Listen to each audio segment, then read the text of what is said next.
அரங்கமதிர whistle பறக்கவே கூலி. S, கூலி படம் ஒரு வழியா இன்னைக்கு ரிலீஸ் ஆயிருச்சு.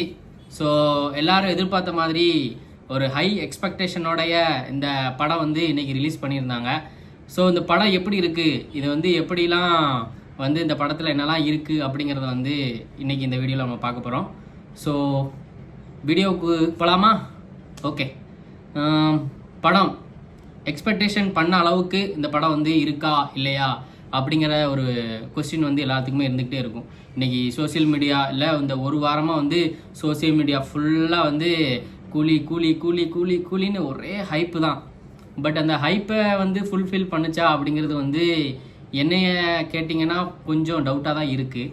எதை வச்சு அப்படி சொல்கிறேன் அப்படின்னு பார்த்தீங்கன்னா, இது வந்து ரொம்ப எக்ஸ்பெக்ட் பண்ணி போகிற அளவுக்கு இந்த படத்தில் ஒன்றும் அந்தளவுக்கு கதை எனக்கு இந்த மாதிரி தெரியல. ஸோ வந்து நார்மலாக ஒரு ரிவெஞ்ச் மாதிரி போயிட்டு அப்படி கொண்டு போகிற மாதிரி தான் படம் வந்து ட்ராவல் ஆகி போகுது.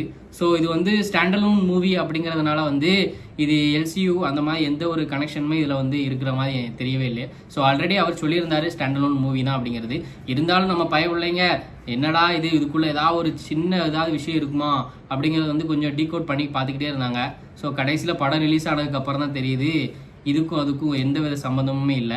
அதே மாதிரி நேற்று லோகேஷ் கனகராஜுமே அவர் அஃபிஷியலாக வந்து அனௌன்ஸ் பண்ணிட்டார், இது வந்து தலைவருக்காக மட்டும் ஒரு ஸ்டாண்டலோன் ஃபிலிம் வந்து நான் பண்ணியிருக்கேன், பார்த்துட்டு சொல்லுங்கள் அப்படிங்கிற மாதிரி. எனக்கு இந்த படத்தில் வந்து ஃபஸ்ட் ஹாஃபோட எனக்கு செகண்ட் ஹாஃப் வந்து ரொம்பவே பிடிச்சிருந்தது. ஏன்னா செகண்ட் ஹாஃபில் வந்து ஃபுல்லாக மாஸ் அண்ட் சீக்வன்ஸ் வச்சு அப்படி செதுக்கியிருக்காங்க. ஸோ அந்த மாதிரி வந்து எனக்கு சில பேருக்கு வந்து ஃபஸ்ட் ஹாஃப் பிடிச்சிருக்கு, சில பேருக்கு வந்து செகண்ட் ஹாஃப் பிடிச்சிருக்கு. ஸோ அது வந்து ஒரு மாதிரி மிக்சடு மாதிரி அந்த மாதிரி தான் இருக்குது. இந்த படத்துக்கு ஓவர் எக்ஸ்பெக்டேஷன் வச்சதுனால தான் இந்த படம் வந்து ஒரு மாதிரி ஆன மாதிரி எனக்கு ஒரு ஃபீலாக இருக்குது. ஸோ உங்களுக்கு என்ன மாதிரி இருக்குது அப்படிங்கிறத வந்து சொல்லுங்கள். அது மட்டும் இல்லாமல் இது தலைவருடைய 50வது வருஷம், அதாவது 50 வருஷம் ஒரு மனுஷன் வந்து ஒரு ஃபீல்டில் வந்து நம்பர் 1 பொசிஷனில் இருக்கார் அப்படிங்கிறது வந்து ரொம்பவே ஆச்சரியப்பட விஷயம்தான்.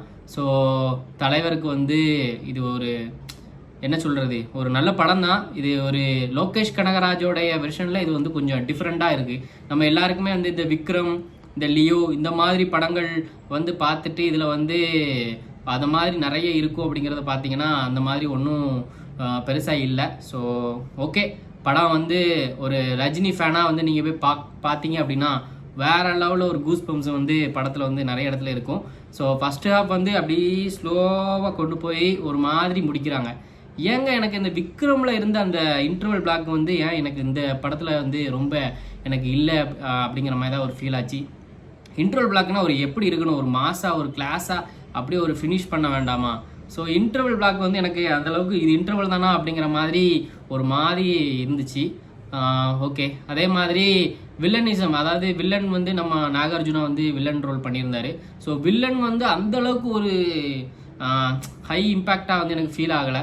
ஒரு டம்மியை காட்டின மாதிரி தான் நாகார்ஜுனா ரோல் வந்து எனக்கு தெரிஞ்சுது. அது மட்டும் இல்லாமல் நிறையா வந்து கேமியோ ரோல்லாம் வந்து பண்ணியிருக்காங்க. நம்ம அமீர் கான்லாம் தான் கேமியோ ரோல்லாம் பண்ணியிருக்காரு. ஸோ அது வந்து கடைசி தான் வந்து வரும். ஓகே, அது வந்து ஓகே அப்படி போகுது. வேறு என்ன சொல்லலாம் அப்படின்னு பார்த்தீங்கன்னா, அந்த படத்துக்கு வந்து ரொம்ப ப்ளஸ் வந்து என்னென்னு பார்த்தீங்கன்னா ஃபைட் சீக்வன்ஸ் வந்து உண்மைக்குமே தரமாக இருந்துச்சு. தலைவரை வந்து அப்படி ஒவ்வொரு சீன்லேயும் அப்படி வரும்போது அந்த அனிருத்தோட பிஜிஎம் வந்து இந்த படத்தில் வந்து ரொம்ப கை கொடுக்குது. அனிருத் வந்து ஒவ்வொரு இடத்துலையும் என்னென்ன மியூசிக் போட்டால் வந்து தலைவரை வந்து அப்படி ஒரு கூஸ்பம்ஸ் ஆவாங்க தலைவர் ஃபேன்ஸு அப்படிங்கிறது வந்து அவருக்கு நல்லாவே தெரியுது. ஏன்னா அவரே ஒரு தலைவர் ஃபேனு. ஸோ அதனால் வந்து அந்த பிஜிஎம் ஆனது வந்து இந்த படத்தில் வந்து ரொம்ப ப்ளஸ்ஸு அப்படிங்கிறத நான் சொல்லுவேன். ஸோ மற்ற படத்தை லோகேஷ் கனகராஜ் படங்களை கம்பேர் பண்ணும்போது இந்த படம் வந்து கொஞ்சம் டிஃப்ரெண்ட்டாக தான் ஃபீல் ஆகுது. ஸோ இந்த படத்துக்கு ஏன் ஏ சர்டிஃபிகேட் கொடுத்தாங்க அப்படிங்கிறது வந்து எனக்கு இன்னும் புரியல. ஏன்னா இந்த படத்தில் வந்து சண்டை காட்சிகள் இருந்தாலுமே இதுக்கு முந்தின படங்கள் எல்லாத்தையுமே லோகேஷ் கனகராஜ் படத்தில் சண்டை காட்சிகள் நிறைய இருந்துட்டு தான் இருக்குது. ஸோ இந்த படத்துக்கு மட்டும் ஏ சர்டிஃபிகேட் கொடுத்து ஏன் அந்த 18+ மேலே உள்ளவங்க மட்டும் தான் போகணும், அதுக்கு கீழே உள்ளவங்க போகக்கூடாது அப்படிங்கிற மாதிரி ரூல்ஸு அந்த மாதிரிலாம் வச்சுருக்குறாங்க. ஸோ அதனால இந்த படத்துக்கு வந்து கிட்ஸு இவங்கெல்லாம் வந்து பார்க்க முடியாத ஒரு மாதிரி இருக்கிற ஒரு சூழ்நிலையில் இருக்குது. ப்ளஸ் இருந்தாலும் இந்த படம் வந்து எல்லாருமே போய் பார்க்குற மாதிரி தான் அந்த படம் வந்து இருக்குது. ஸோ தலைவரை வந்து ஒன் மேன் ஷோ ஆர்மி மாதிரி அப்படி இறங்கி ஒரு ஒன்று பண்ணியிருக்காங்க. நீங்கள் வந்து தலைவர் ஃபேனாக இருந்தீங்கன்னா அது உங்களுக்கு உணர்வீங்க. அது மட்டும் இல்லாமல் இந்த படத்தில் வந்து இந்த உபேந்திரா வந்து நடிச்சிருக்காரு பாருங்க. எப்பா கன்னடா நடிகர் அவர். உபேந்திரா வந்து அந்த ரோல் சூஸ் பண்ணது எனக்கு ரொம்ப பிடிச்சிருந்தது. அதே மாதிரி உபேந்திரா அந்த சீன் இறங்கும் போது தியேட்டரே வந்து பிளாஸ்ட் ஆகிட்டுங்க. அந்த ரஜினி அவரோட அந்த உபேந்திரா அவர் என்ட்ராக அந்த சீனை வந்து பார்க்கும்போது ஒரு பிஜிஎம் ஒன்று போட்டிருக்காங்க, 2 பேரும் அப்படி நின்று அப்படி சண்டை போடுற மாதிரி. அப்பா அதெல்லாம் வேறு லெவலு. அது மட்டும் இல்லாமல் அந்த உபேந்திரா வந்து ரஜினி வந்து உபேந்திரா தோளில் வந்து கை வைப்பார். அப்படி கை வைக்கும்போது உபேந்திரா வந்து தொட்டு இப்படி சல்யூட் போடுவார். ஸோ அதெல்லாம் வந்து பார்க்கும்போது என்ன ஆகுது அப்படின்னா, உபேந்திரா வந்து ரஜினி அவர்களை வந்து எந்த அளவுக்கு ஒரு ஒரு ஒரு அது எப்படி சொல்கிறது, எந்த அளவுக்கு அவர் மேலே ஒரு பற்று இருந்ததுன்னா அந்த மாதிரி வந்து அது வந்து நீங்கள் தேட்டரில் அந்த படத்தை பார்க்கும்போது தான் உங்களுக்கு வந்து அந்த ஃபீலானது உணரும். என்னதான் அந்த படத்தில் வந்து அவர் ஒரு சின்ன ரோல் பண்ணியிருந்தாலும் அவர் வந்து மெயினாக நடித்ததுக்கான காரணம் வந்து ரஜினிகாந்த் அவர்கள் மேலே இருக்கிற ஒரு அன்புனாலையும் தான் இந்த படத்தில் வந்து அவர் நடிச்சிருக்காரு. அது அந்த சீன் நான் பார்க்கும்போது நான் உணர்ந்தேன். அதெல்லாம் நீங்கள் பார்க்கும்போது ஒரு கூஸ் பம்ப்ஸ் மூமெண்ட்டாக தான் இருக்கும் கண்டிப்பாக. மற்றபடி இந்த படத்தில் வந்து சொல்லிக்கிற அளவுக்கு ஒன்றும் அந்த அளவுக்கு பெருசாக இல்லை. கேமியரோட அந்தந்த வந்துட்டு போகிறாங்க, அந்த மாதிரி இருக்குது. ஸோ இந்த இவரை சொல்ல மறந்துட்டானே, அந்த ஷாபின் ஷாகிர்னு ஒருத்தர் இருக்கார்ல, மலையாள நடிகர். எப்பா மனுஷன் என்னமா நடிச்சிருக்காருங்க, அவர் பயங்கரமாக ஆக்ட் பண்ணியிருக்காரு. ஸோ அவர் வந்து இந்த படத்துக்கு ஒரு ப்ளஸ் தான். ஸோ அவர் வந்து ஃபுல்லாக வந்து படம் ஃபுல்லாகவே ட்ராவல் ஆகுறாரு. ஸோ அவராலையும் ஒரு சின்ன சர்ப்ரைஸு இந்த மாதிரி நிறைய ஈவெண்ட்லாம் நடக்குது.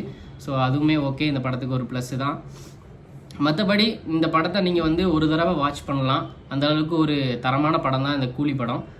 இந்த வீக்கெண்டில் வந்து ஃப்ரீயாக இருந்தீங்கன்னா அந்த படத்தை போய் பாருங்கள். கண்டிப்பாக உங்களுக்கு இந்த படம் வந்து எந்த வகையிலையும் வந்து சலிக்காத அளவுக்கு இருக்கும். பட் ரொம்ப எக்ஸ்பெக்ட் பண்ணி போயிடாதீங்க. ரொம்ப எக்ஸ்பெக்ட் பண்ணி போனீங்கன்னா கண்டிப்பாக அந்த படம் வந்து உங்களுக்கு ஒரு என்னடா இது ஒரு மாதிரி இருக்குது அப்படிங்கிற மாதிரி ஃபீல் தான் வரும். ஸோ கண்டிப்பாக தியேட்டர் போய் பாருங்கள். ஸோ ரஜினி அவர்களுடைய 50வது வருஷம் இந்த படத்தை வந்து கொண்டாடுங்க, செலிப்ரேட் பண்ணுங்கள். நிறைய நெகட்டிவ்லாம் ஸ்ப்ரெட் பண்ணிகிட்டு இருக்காங்க, அதெல்லாம் கண்டுக்காதீங்க. நீங்கள் ஒரு படத்தை போய் பார்த்து என்ஜாய் பண்ணி ஜாலியாக வரலாம். அந்தளவுக்கு ஒரு நல்ல படம் தான் இந்த கூலி படம். So must to watch in theatre. Thank you so much. Bye.